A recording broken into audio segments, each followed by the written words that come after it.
This poem is called Stained Glass, and yeah, I'm going to read it. Yeah, Allah, we are so broken. Broken into fragments and fractions sprinkled across this vast universe. Completely blind to the fact that your hurt is equally my hurt. Deaf, dumb, and blind to the fact that the homeless woman in Venezuela is your family. Completely oblivious to the fact that the elderly man in Germany is your distant grandfather who spends his day panhandling. And in Asia, we turned a blind eye to our daughters being forced into sex trafficking. When will we abandon this bodily packaging, this arrogant human branding? We've become like robots with made in America, made in China, made in Africa, etc. stamped across our foreheads, all the while voluntarily lying in Goliath's bed, making love with the monster instead of feeding those eating out of dumpsters, making love with tyrants instead of rallying for nonviolence, and as a result we have given birth to illegitimate ideologies, racism, classism, and bigotry. And as we nurse these infant-like philosophies, with each suckle they strip away a piece of our humanity. Instead of identifying the matter of contention, we rather push for more wars and bigger prison systems. Silence is consent, and it is hardening our hearts to the likes of cement. Yeah, Allah, we are so broken.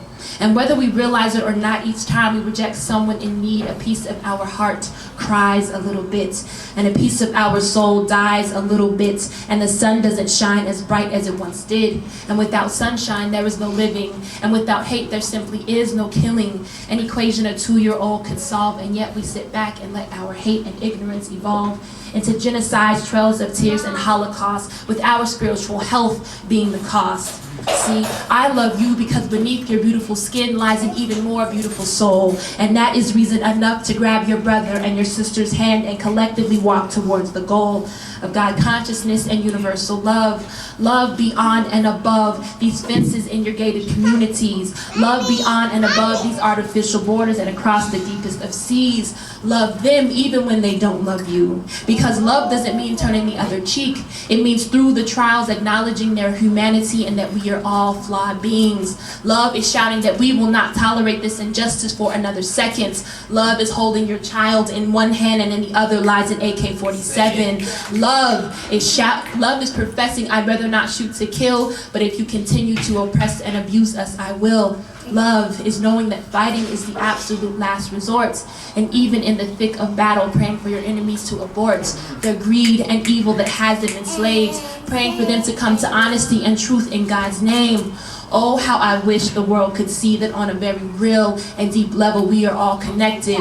We should be able to turn to absolute strangers for protection.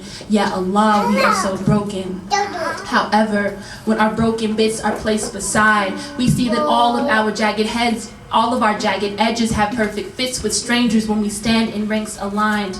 And when the sun rays hit our skin, we will jointly reflect God's light from within, because we are all a part of the most radiant piece of artwork created by the Most High. A divine mural of beautiful stained glass is only viewable when we stand side by side. Thank you.